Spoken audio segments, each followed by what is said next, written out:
Welcome to the SDR DiscoCall podcast, a podcast designed for brand new sales development reps in the world of software as a service. Every Tuesday, we're going to be bringing you a new guest who's still in the role to share how or why they've gone into sales development. What have they learned in their SDR career and journey to date? And what 3 pieces of information would they like to share back to new and existing reps to help them become happy sellers? Every show is transcribed, recorded with links from the guests, which are available at happyselling.io/podcast. I'm going to be your host, Neil Buyan, and I look forward to taking you into the world of sales development through the SDR DiscoCall podcast.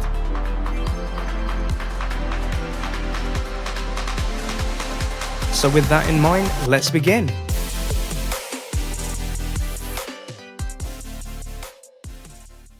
So welcome to one of the first recordings for 2021 on the SDR DiscoCall podcast. I'm your host, Neil Buyan, and today we've got a very special guest from a special friend, so Addison. If you're watching or listening in, thank you for introducing to me to this character that we have today. We have Joshua Brown. Joshua, how are you doing today, sir? I'm doing well, Neil. How are you doing? I'm doing super. All the better for speaking and connecting with you. So Joshua, for the listeners that are listening, or perhaps the people that are watching this show, could you please tell us, who are you, where in the world are you from, and currently where are you at? I can do that. My name is Joshua Brown. I am based out in the Bay Area of California, Oakland to be specific. Thank you very much. And where are you at in terms of work, and what do you do, sir? Oh, yeah, I should have answered that in the first question. I am an outbound sales development manager at Pantheon platform. Thank you very much. And at a super high level, what does Pantheon do for the guys that may want to know? They should want to know. We're a website operations platform, and we empower your marketing and development teams to take control of your website. Simply put, we make the internet and open source irresistible. Ooh, open source irresistible. I like that. So obviously, guests and listeners for the show, this is a bit of a different twist because, as mentioned, this is a podcast for SDRs, and we normally have SDR guests. And this is one of our first SDR managers, and hopefully not the last. And when Addison, our mutual friend, said, "Hey, Neil, there's this guy, Joshua, you need to connect with him. He's got such a cool story." I was like, "Addison, but he's an SDR manager." He's like, no, you need to connect with him. So I said, okay, I'll give it a go. And Joshua, I was speechless. We had a well over an hour conversation back in 2020. And I was just like, yeah, I need to get this guy on the show 100% because you've got an inspirational story, and I'm looking forward for you sharing that with everybody today. And the one thing that kind of caught my eye when I was looking at your LinkedIn profile, I saw SDR manager, but then I saw hype man, and I was just like, okay, hype man. Could you help us understand what do you mean by hype man for you? Well, Neil, you're making it pretty difficult for me because now I need to live up to this hype. So what when you're in sales development, hype is so important. Bringing a positive attitude to the job every single day is essential. And my job as a manager is to make sure all those who are working with me, all my colleagues, are hyped up as well as hyping up myself to get hyped. Couldn't put it better myself, man. And you definitely hyped me, and hopefully you bring that hype beast to this show. But as mentioned, I was checking out your LinkedIn, and I remember seeing things such as Bake Sale Betty, Teacher Aid, Outward in Berkwood School, co-founder for Open Circle LLC, an enterprise SDR at the company that I always struggle to say, help me out here. Conversica. Thank you very much. And then obviously coming to Pantheon, being an SDR team lead, and now as a manager, could you kind of walk us through that journey from Bake Sale Betty to kind of getting to Pantheon? I can definitely do that. So, we all have those first jobs in high school. Bake Sale Betty was that for me. I was bagging sandwiches, bagging cookies. Bake Sale Betty is actually this pretty great bakery in Oakland. And so it's a pretty high intense job. It wasn't that slow type of bakery that people might typically have that exposure to.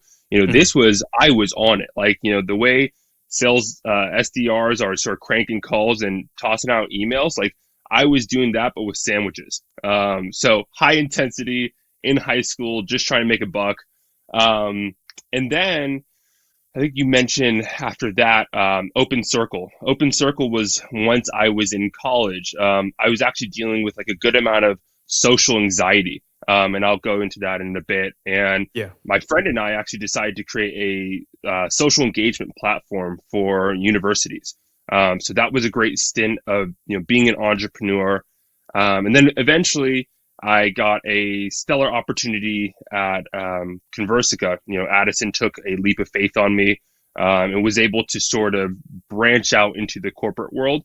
And then the rest is kind of history. Did a great job in sales development, and then went over to Pantheon as a manager.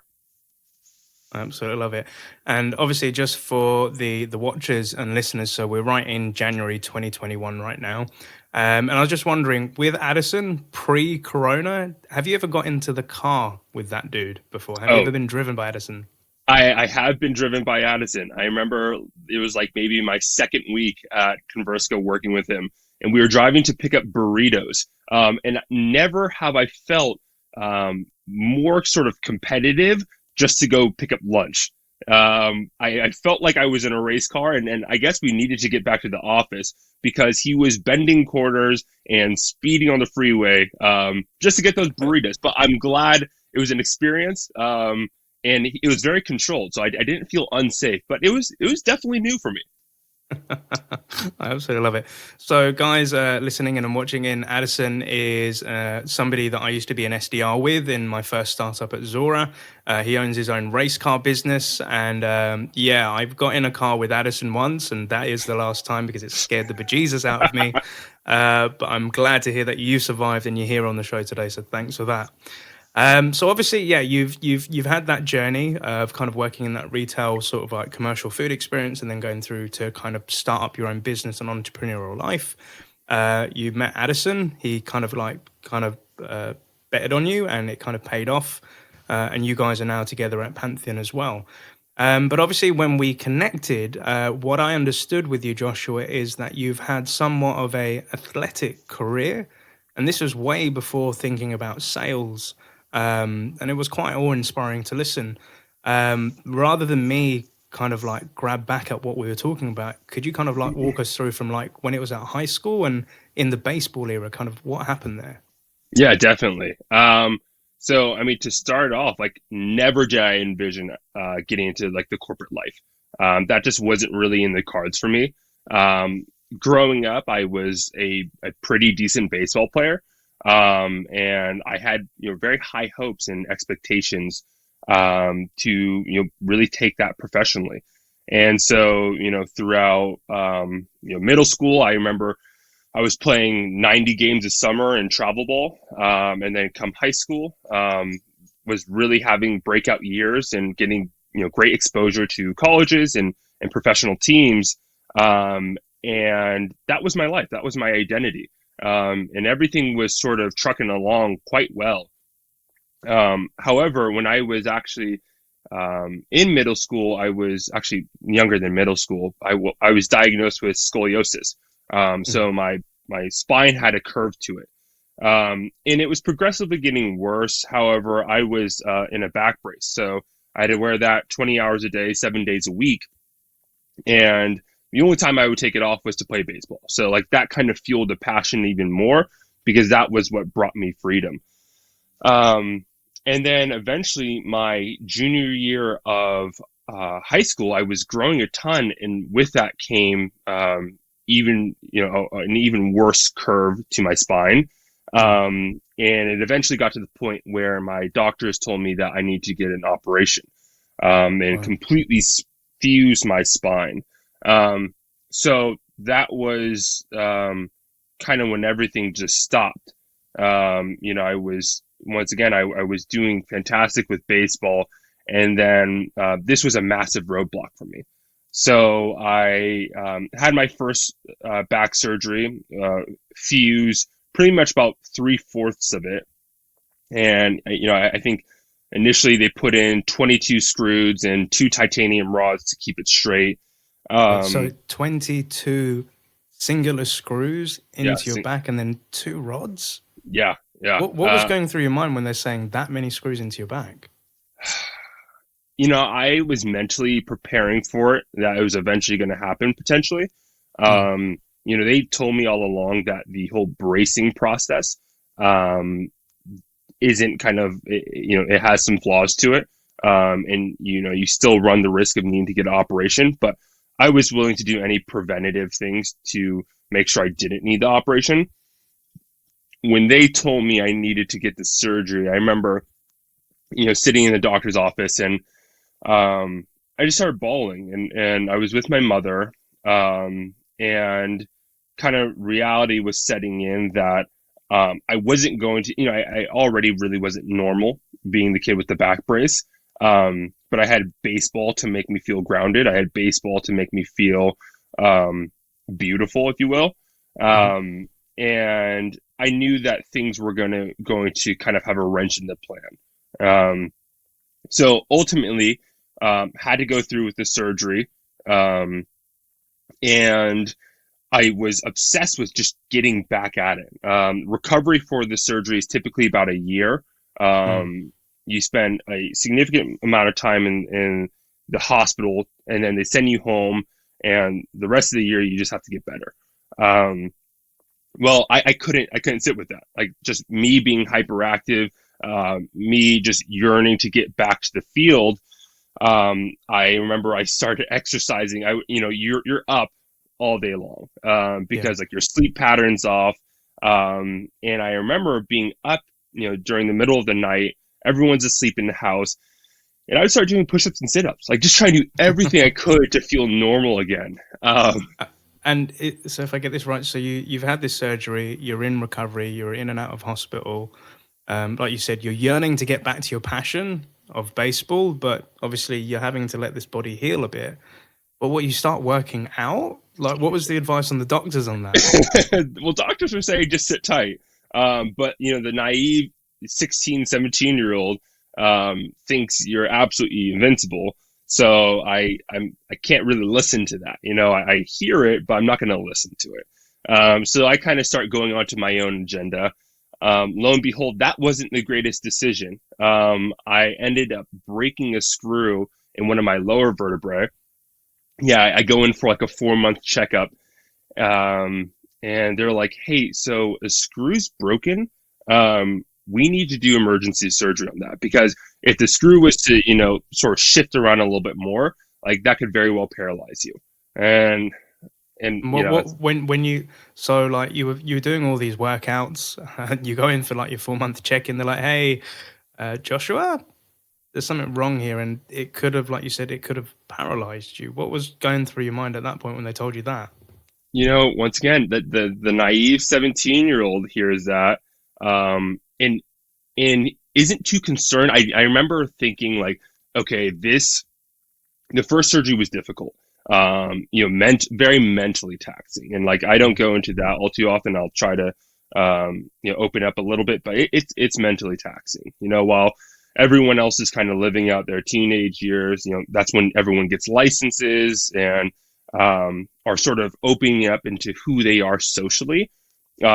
I was stuck needing to worry about my health, and what 16, 17-year-old teenager wants to worry about their health. And so when I heard that I was going to need to go into the operation room again, I was more concerned about my mental well-being than I necessarily was about my physical well-being. At that point, I still wasn't willing to let baseball be out of the question, my athletic career. But I knew that this was going to take it was going to make a major impact on what that future looked like. And so that was sobering. So when you say like you was more concerned for like your mental health compared to like your physical health, could you kind of like elaborate a bit? Like what were you aiming to do? Well, mentally, I just knew, the first go around, and still I was actually in, a good bout of depression. And I knew that kind of with the idea of having this other surgery looming over my head, like it was only going to get worse. And once again, like, my trajectory was just off. It had been, thrown off with the first surgery. I thought doing push-ups and sit-ups was going to make me healthier. Ended up backfiring. And then, here comes the second operation. And that one, it wasn't as extensive as the first one. They added 6 screws to my back and added about probably 6 inches of to those initial 2 rods. But mentally, it was draining. And just for context, these surgeries are like 16 hours. They're absurdly long. And so I'll be out in anesthesia for like a whole day. And my parents are just waiting, they're getting updates here and there. So honestly, Mom, Papa, shout out to you. That must have been really taxing for you as well. 100%. Yes. But when I was, recovering from that was brutal, because I already kind of wasn't in the shape I needed to be in. And then I got another surgery and I knew there was going to be even more time. And this time I was going to need to listen to doctors a little bit better than I previously had. Yeah. Yeah. So it wasn't listening to my advice anymore. And, I remember, going back to school. I would go to school, after recovery. I would go to school for like 3 hours a day. I would get kind of like essential classes out of the way. And then I would be, I'd be in school from like 8:30 till like 11 every day, just so I can get my essential classes in, and then I would go home and rest up. So once again, social exposure, 0. I was tapped out while I was at school, and I remember, consistently my car was parked right near the baseball field, and still seeing the baseball field and looking at, the freshly cut grass and getting that aroma, and just, and it was beating me up. Must have been torture. Oh yeah. Yeah, it was beating me up. It just, that became more and more difficult. And then, as I mentioned, like the social anxiety, the depression kind of grew and grew. And so that was, go ahead. It's it's making me think. So obviously this was years ago, Yeah. but in the current world that we're in, like in the UK at the moment, we've gone into another lockdown. I know things are affected again in the US, but it reminds you of kind of like what we're going through right now. Like social interaction is limited. I can look out my window from my apartment at the moment. There's things that I can't go do. I can't go see. I can't even go see my family members at the moment. But like you're saying, you were going into school for short, sharp bursts of time, and then coming back to this, lockdown. Like, how was you handling that? Yeah, I think I was trying to keep myself busy. I really discovered a lot of like music during that time. I remember like music was a great passion of mine. And this is kind of when I really started developing like a tight-knit circle of friends. I went from being this like big social extrovert to very introverted and having like a select few of individuals I felt like I could really call on if needed. And I think developing that small circle was what allowed me to still remain healthy. Like to this day, I'm very much like a tight-knit individual. People might think I'm extroverted, and I can turn on when needed. But ideally, I'm a much more reserved individual. I have my dog, I have my significant other. I love, being in communication with my family. But like you said, like you can't even visit your family these days. But I think having like your small like social circle is essential for then and now. And that's something that I think I've brought with me. Well, it kind of gave you, in essence, kind of like some early training to prepare for now. So it paid dividends to an extent. Yeah. And I remember, like, after this period, like, you were going through this recovery, but then you had this stint of going back to college. What happened at this point, like with sports and baseball? What happened after that? Yeah. So, at least in like the US, like the expectation is once you graduate high school, you go straight to college. And there's a handful of individuals that I think make the right decision of having some sort of gap in between to really determine what you want to do and what's best for you. Well, I wanted to kind of follow suit and do what everyone else was doing. So I still had an opportunity to sort of try out baseball and give that another run. So I went straight from high school to college. And when I went to college, I always tell people that like I was there for like 2 weeks. I was there for about a quarter. And everything was, educational. I was doing great with the grades, like for lack of better words, I was kicking ass in school. Yeah. But what was holding me back was like the social exposure. Everyone was there, like colleges where you make friends and, you're this adult, and you're kind of out in the world alone without like your parents and your family, and you get to really be who you are as an individual. Well, that frightened me. Talking and communicating with my peers, I was terrible at it. At least in my perspective, it made me uncomfortable, and it was exhausting. What was it about it that kind of like terrified you or kind of made you feel uneasy? What was it? What was kind of like going through your mind, or what was the driving force behind that fear? I feel like I was kind of, like I didn't resonate with kind of their agendas. My agenda was still trying to stay healthy. My agenda was still trying to get back onto the baseball field and having that obsession. My agenda was trying to be focused and not be, a late teens, early 20s-year-old. Like that wasn't my priority. It wasn't my prerogative. And I don't think that was, at least from my perspective, like that made me sort of an outcast, even though I wasn't. Like I was, once again, when I'm in a situation in which I need to communicate, I can turn it on. But I don't think people realize how taxing it was on my behalf. And so it was a lot of insecurity. That's really what it was. A lot of insecurity, a lot of low self-esteem, just because my whole life I was kind of different because of, my back brace to my back surgeries, that I felt like I knew the story that was going on in my mind. But those who talked to me just thought I was just like this normal teenager, which I didn't feel like I was. So that was the obstacle I was experiencing. And then I remember it got to a point I was in communication with my mother and telling her, how difficult it was.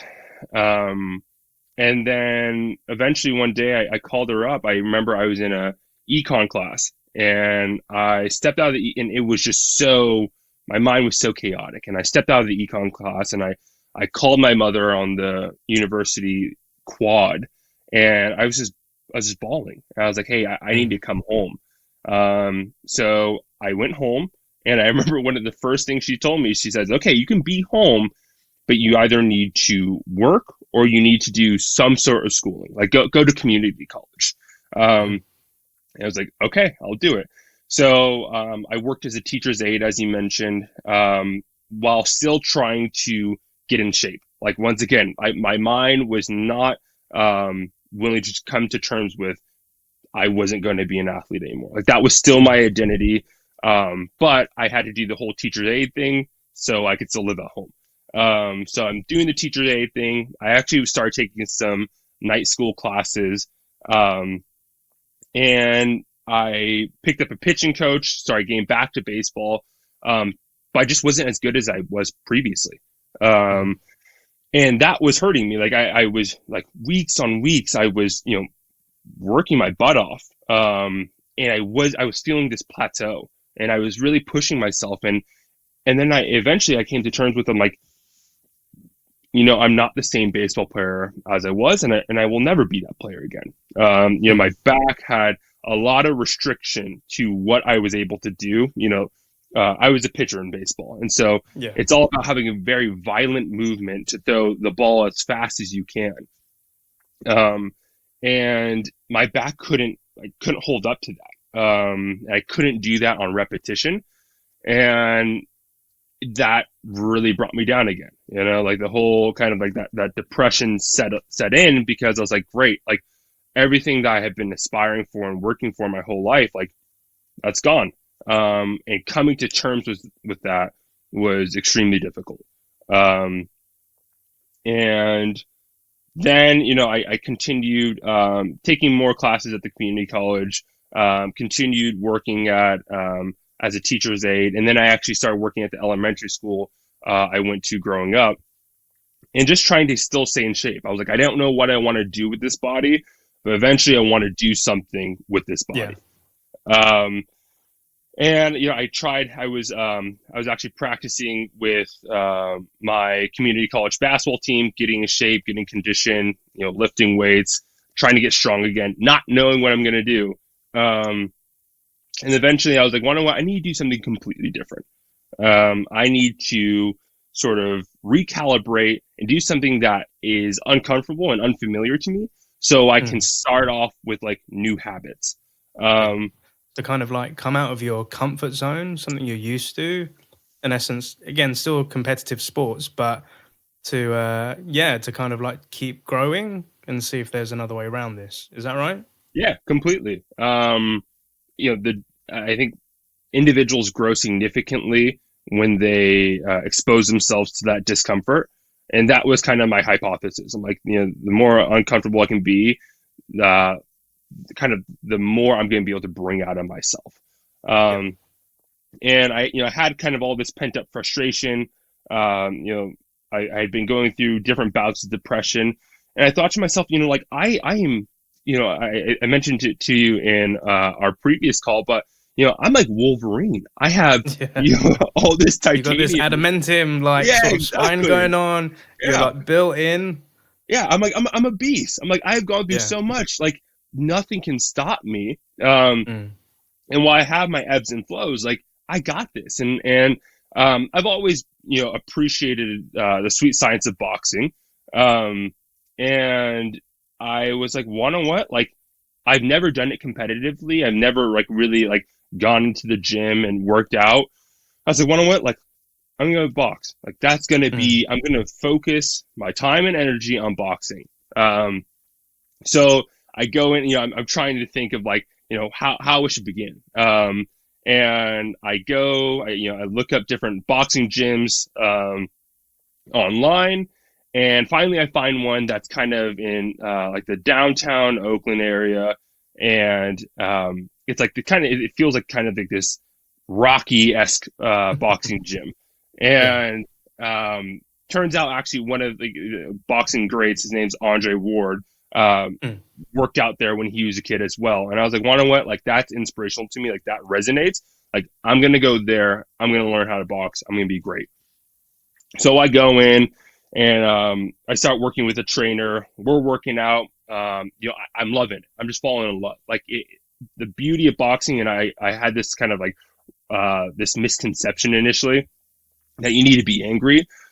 Boxing was so cathartic. You have to be patient. You have to almost be in this like meditative state to remain focused. And that was perfect for me at the time. While still being able to like let out the aggression I had. And it was just working. And I was going there every single day, getting my workouts in. I wasn't feeling that plateau because I had no exposure to it previously. I was just able to push myself. And eventually, Andre Ward's trainer came in. And at this point, Andre Ward is just like, he's everything. He's like the pound for pound champ. He's just the best boxer in the world. And his trainer comes in. And everyone's kind of, gawking at him. His name Virgil Hunter. And no one's approaching him because he's Virgil Hunter. Well, I'm this naive individual who really didn't know all too much about boxing before. Yeah. And one of my friends there, he was like, "Hey, that's Virgil Hunter." I was like, "Okay." And I'm thinking, okay, and like this is my first outbound exposure. Like, so this is a sales development podcast. This is me outbounding. I walk up to Virgil and I say, "Hey, Virgil. Okay, I'm 20 years old. I've been an athlete my whole life. I'm giving this boxing thing a go around." And if, by the way, you can't tell, I'm like 6'7". So I'm a pretty tall individual. Yeah. And I'm like, I want to be great. I'm like, how can I be great in boxing? And he looks at me and goes, He says, and he rattles off his number. Just says his number. I wish I had it in my mind right now, but honestly, I wouldn't expose him like that. No one can have his number. But he rattled off his number. He goes, if you can remember that, give me a call after your workout and we'll talk. And like, I'm blown away. I'm like, oh my goodness, I just got his number. Like, this is the best pickup situation I've ever had in my life. You've gone up to the prospect, you've kind of like pitched to him, he's given you his contact details, and he said, right, give me a call if you can remember this. You must have been over the moon, right? I was over the moon. I was over the moon. Like, I had done the like upfront contract and everything, right? Like, I was doing BDR work before I knew his BDR work. And so I'm like, okay. So like the rest of my workout, I'm just like sort of rattling off this number. Everything I was doing, I was on the heavy bag, rattling it off. I was shadow boxing, rattling it off. Finally, after the workout, I'm driving home. I'm like, nah, I shouldn't call him. I'm like, he probably didn't mean that. Oh, neither here nor there. I go into the workout the next day. In the gym. I didn't call him. I'm in the gym, and this individual comes in, and I hadn't seen this individual at the gym before. He's kind of like looking around, and then finally he sees me and he approaches me. I'm like, who's this guy? And he goes, hey, did you speak to Virgil the other day? And I was like, yeah, I did. He goes, and did he give you his number? And I said, yeah, he did. He goes, why didn't you call him? He told you to call him. And I was like, I genuinely didn't know he meant for me to call him. And like, that's like my low self-esteem speaking, right? And he goes, no, you should have called him. He goes, now what's your number? So I give him my number. He says, all right, he'll be in contact with you.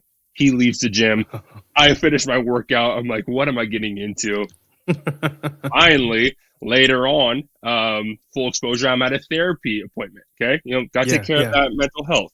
I'm at a 100%. Therapy, I'm with my therapist. In the middle of my session, all of a sudden, because I had programmed Virgil's number into my phone. Like I wasn't going to lose his number. I just wasn't going to call him.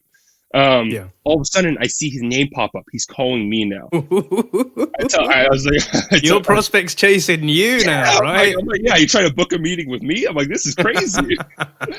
And so I tell my therapist, I'm like, hey, time out. Like, I got to pick this up. And she's like, yeah, pick it up. So pick up the phone. And I'm like, hello? He goes, hey, is this Joshua? And I go, yeah. And he goes, hey, so you're going to come work out for me. Okay. I want you to come to my gym. So he had this like special gym, like only 8 boxers, and in each one of the boxers, like they're all professionals. 2 of them were amateurs. One of them was a US Olympian, like this mecca of boxing, if you will. Like the boxing elite in Virgil's place, right? Yeah, exactly. So this was his own, it's a stable because you're the thoroughbred horses, right? His stable was like 20 minutes out of Oakland. And he's like, hey, I want you to come to my gym tomorrow and you're going to work out for me. I was like, yeah, you got it. So the next day I go to the gym and meet up with like his right-hand man. And then Virgil shows up and he's just like, work out. Ultimately, we work out for the next like 4 hours. I'm just exhausted. It was a fantastic workout. And like, I'm once again, like I'm over the moon because I'm like, wow, like my athletic career, like JB, you still have it. Like, the dream is still alive. And it was a great workout. And he goes, and after the workout, I'm like, hey, so like, what's the deal now? He goes, you're going to keep coming back. He said, you're going to keep working out. And he's like, you have a spot here now. And so I'm this guy who was, working out, at this regular boxing gym, now has this opportunity to work out with boxing greats. And that exposure was incredible for me. And like, truthfully, I attribute that to like sort of gaining back, for lack of better words, my backbone. It gave me the discipline. It gave me kind of the courage to speak up and to take the leap of faith that was, my exposure to boxing.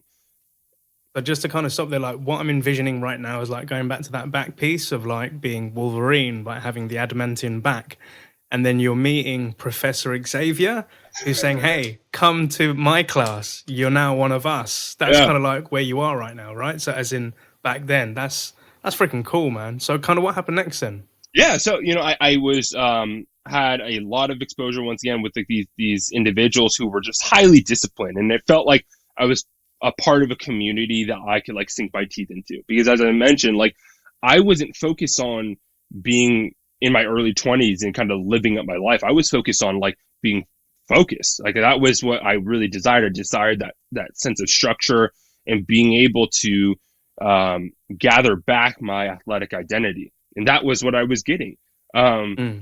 But then actually during one of my fights, I was actually sparring with this individual, and I went down, this is a story for the boxing fans out there. I went down for a body shot. Instead of dropping with my legs, I sort of bent my back over and felt this pop. I had been working out, like, I was in tip top condition. And I felt this pop in my lower vertebrae, and it was excruciating pain.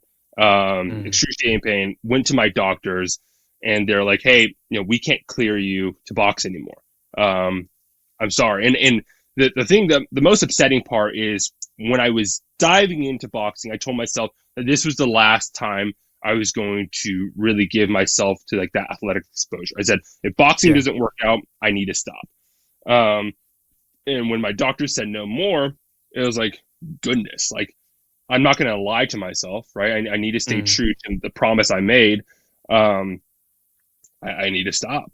And so that was really hard. And once again, a very sobering experience for me, kind of something that like, I felt like I kept reliving. And it was important for me to like literally hang up the gloves at that point. So then I dedicated my full time to school at that point. I was like, you know what, I need to graduate. At this point, I'm not going to be in athletics. Like, I'm going to need to eventually get a job. And then my exposure being back at, being at school full time, I realized I was like, you know what, like this whole like social anxiety thing is probably something that like I'm not the only one experiencing this. Yeah.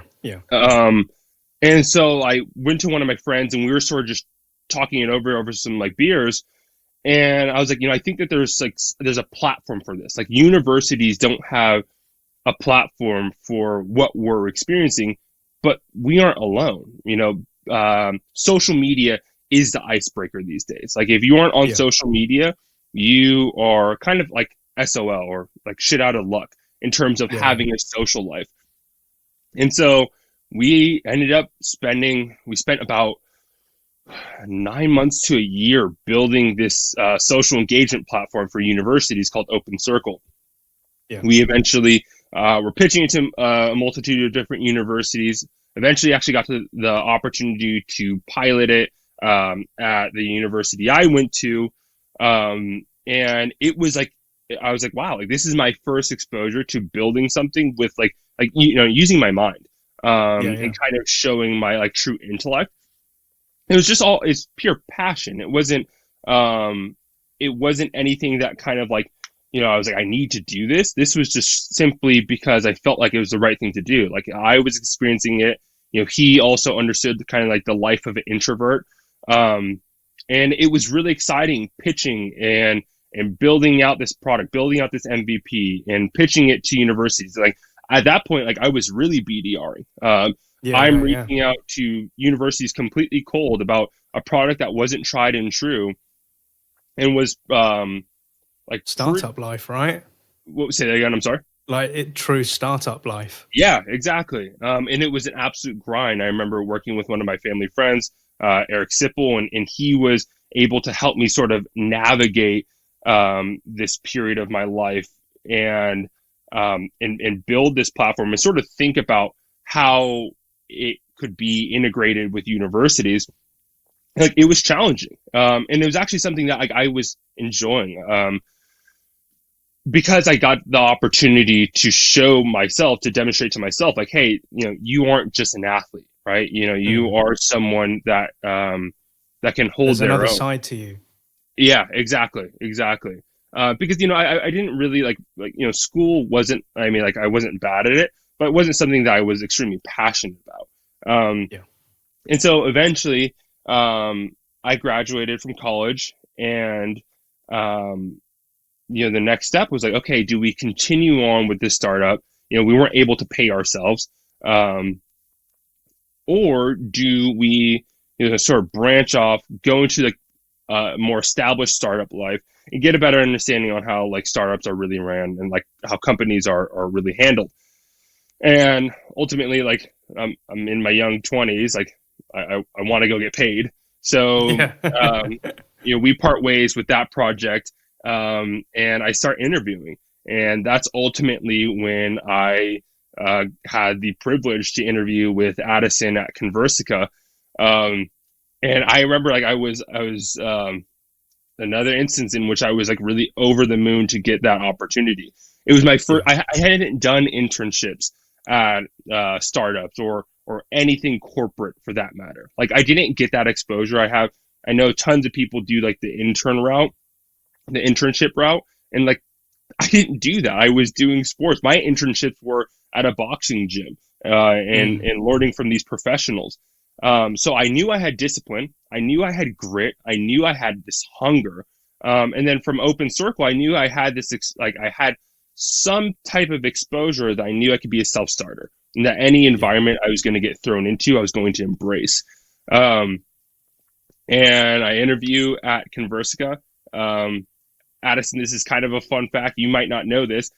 So I had my commencement. So I had like the graduation ceremony a week after my interview. So when they're interviewing me, they're like, "Oh, and you've graduated college." I told people, I was like, "Oh, yeah, I was like, I'm doing commencement next week. I'm super excited." And but not saying I actually graduated. Ultimately, I had some summer units I should take care of, and then I graduated. And I remember one of the HR woman, once I got hired at Conversica, she's like, "Hey, so we sort of found that you haven't graduated yet." And I was like, hey, I was like, time out. I said I've done commencement. I was like, I never explicitly said I graduated. I was like, but and at this point, I was like one week away from like actually graduating. I was like, hey, but I'll have my diploma in your hand next week. I promise you that. I lived up to that promise and everything. But like, I wanted the job, right? I needed the job. I wanted the job. And I, once again, like when I was at Conversica, Addison did a great job of really getting me prepared for like what was to come. And some advice that he gave me was like, hey, you want a rocket ship of a career, and to do that, like you want to make sure your trajectory is going up from the get-go. Like don't take time to dilly-dally, don't take time to sort of like settle in, like push yourself right away, because if you do that, like the trajectory of your career is going to be what you want it to be. And that was like my goal. I was like, once I got that advice, I was like, I'm going to be hitting quota every single month. I'm going to be taking on more responsibility than most SDRs are given. And kind of the similar mindset I took to boxing, like I'm going to step out of my comfort zone. Like this is definitely far out of my comfort zone, but I'm going to embrace this. And I'm going to push myself. So I, did a great job as an enterprise SDR at Conversica. And then eventually, like what I really wanted to do was get into sales development. I want to be a manager for sales development just because I was falling in love with it. The process, the grind. And like we mentioned at the beginning of this, like the hype of it, right? Every single day you have to be hyped. And at this point, Addison was at Pantheon. I reached out to him. I said, hey, really want to be in sales development management. Can I earn that opportunity at Pantheon? He said, hey, come on board here. He said, prove yourself, and then we can see if it works out. Eventually, I made the move to Pantheon. Great decision. I, did a good job there. proved myself as an individual contributor, and then have the privilege to move up to sales development management, and building an outbound team, a real outbound engine here at Pantheon, and still, once again, stepping out of my comfort zone, right? Like this job pushes me on a day-to-day basis, but like the beauty of like building a good career is not being complacent, and it's sort of embracing the challenges that you're given, and working out and trying to find solutions. And every single day, it's that reminder of kind of being in the gym, being on the baseball field. The same things I was able to do to push my body, like I'm doing that today to push my mind and sort of excel the team in the organization. You finally got your field of dreams, my man, Joshua. That was a hella inspiration. There's so many pieces in that. And again, as I said at the beginning of the show, that's why normally we have SDRs, but your story reminds me of so many elements in your personal life that we, as SDRs, we go through in that. So like you're saying, going back to being in school where you're going through the motions with members around you and you feel like you don't fit in. You feel a bit different in a sense. And that's something a lot of SDRs can feel. You're going through where you've got these targets of this is what you want to do, this is where you want to be, but you're constantly hit with knockbacks, like not only to your health, but to your mental health. And there's these elements where we feel like we're drowning and it gets us depressed, But like you said, you were searching for, okay, so if this isn't fitting, what else can I do? What else can I try out? And you'd go through it and you think, okay, this is it. And I even thought that as well, like when I was wanting to be an SDR manager, an AE, and I'd always be hit with knockbacks in my career and it would get me down, but like talking to other people, and you're a fighter. You are literally that Wolverine. You're getting damaged, you're re-healing. Then you have these multiple I'm sorry about the Marvel analogies here. I'm a big Marvel fan. Hey, I'm good. I appreciate it. You're kind of regenerating yourself, but you've got that fighter mentality in you of, do you know what? If this isn't going to happen, then I'm going to go try this. And I think that's some great advice to give to SDRs because, again, we sometimes need to give it 12 to 15 months before we can actually, move on to the next bit. But you're going to be hit with hundreds of knockbacks, with objections, with prospects, with other staff members, and things that could either make you or literally like break you, right? Yeah. And like you said, you went through the whole experience of trying to launch a business yourself and going through those motions of pitching. You also, like with Virgil Hunter, you're cold calling. You went out to your prospect, you reached out to him. You didn't follow up. Look what happened. It did bring you. It brought you there. And like as you said, like I can definitely see why Addison took a bet on you, because you've got those innate qualities of somebody that goes and gets it.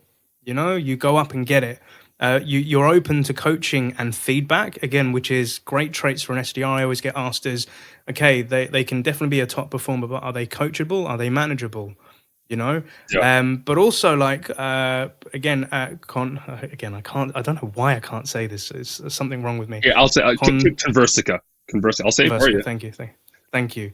But then you said, you fell in love with sales development so much.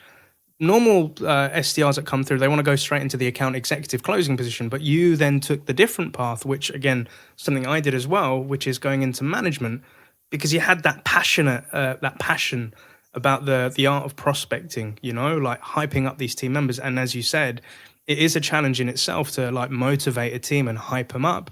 So again, if anybody's listening or watching this, there is more than one path.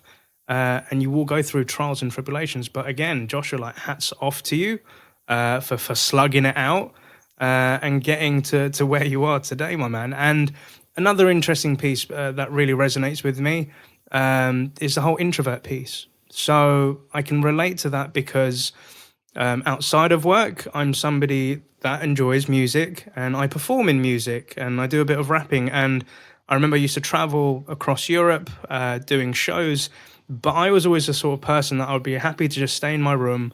I don't want to talk to too many people after a day at work or a day at school or university, whatever. But when I have to turn it on to be a host, to be a performer, to be an SDR, to be a manager, I can turn it on. So I'm assuming some people think in order to be in sales, you have to be an extrovert, but there are talented introverts. What advice would you give to the introverts listening on kind of how can they take it to the next level, but still feel comfortable about this? Yeah, great question. And I'm also glad, you also mentioned that to me that, you yourself are an introvert as well. I think that my advice to introverts, is, be curious, find something about the job that intrigues you. And, I think that especially when you're working with other 20 somethings or 30 somethings that, you have tons of extroverts in a sales organization, but come to realize that like it might not always be the people or the product that gets you going and gets you out of bed to do the job, right? Sometimes it's, you find something in specific that you just really latch onto, and that's what gets you through the day. And especially for like the reps that are, 6 to 9 months in, and you feel like, you're hitting that plateau, and things are getting a bit beige, latching on to, creating new messaging, and just staying focused on like the betterment of yourself. That's what has helped me as an introvert. Because, I'm not always the individual to be attending the happy hours. And at times that can make me feel left out. That can make me feel like, man, like maybe I should go, but that's not really my comfort zone. That isn't kind of like what really gets me going. So what does is like just that constant, desire to get better at a specific part of my craft. That's what's helped me as an introvert specifically. Solid advice, man. Like, I'm just thinking about the headline of this show already, like the guy who broke his back but had the biggest comeback. Friggin' love it, man. But as we're coming to the end of what is been an inspirational show, and hopefully the guys that are watching and listening in, hopefully you're able to take something away from this. But as I ask every guest, if you were to give 3 bits of advice to a younger Joshua that might be about to embark on this career, or do you know what, they're in a completely different career and they're contemplating about getting into tech and sales development, what 3 bits of advice would you give them, Josh? Okay, so I would have to say, and you haven't seen me drink at all during this podcast, but stay hydrated. For those who know me, like I drink a gallon of water a day. I have found that staying hydrated not only makes you feel great, but it gives you that healthy edge. And it also, it makes for a clear mind. And like, staying hydrated is going to lead to other great things that you do for yourself, your body, and your mind. But that's kind of just like the foundation. If you can get hydration taken care of, you're going to start eating a little bit healthier. You might start going to bed at a better time. You might start, working out a little bit. Doing things for your body and your mind enables you to have a competitive edge at work. And I know that might sound strange, but staying hydrated is thoroughly important. I will always push hydration. And then, a positive attitude goes a long way. This job is going to test your patience, and it's going to test your ability to be kind to yourself. Being able to keep positive and be kind to yourself, and not have that negative narrator in the back of your mind, that also gives you a competitive edge, because it is so easy to get down on yourself, especially once again, like the SDRs that have been in the role for a year, or the SDRs that, have might have missed quota during a month or a quarter. Being able to still keep a positive mindset and drive yourself, it goes a long ways, and sort of develop that habit, that routine, as early as possible, so you don't build those bad habits of negativity, because it's so easy to go down that rabbit hole. Agreed. I would also say this was some advice that I remember a VP of sales gave me. I was crushing it. I remember it was one of my best months ever at Conversica.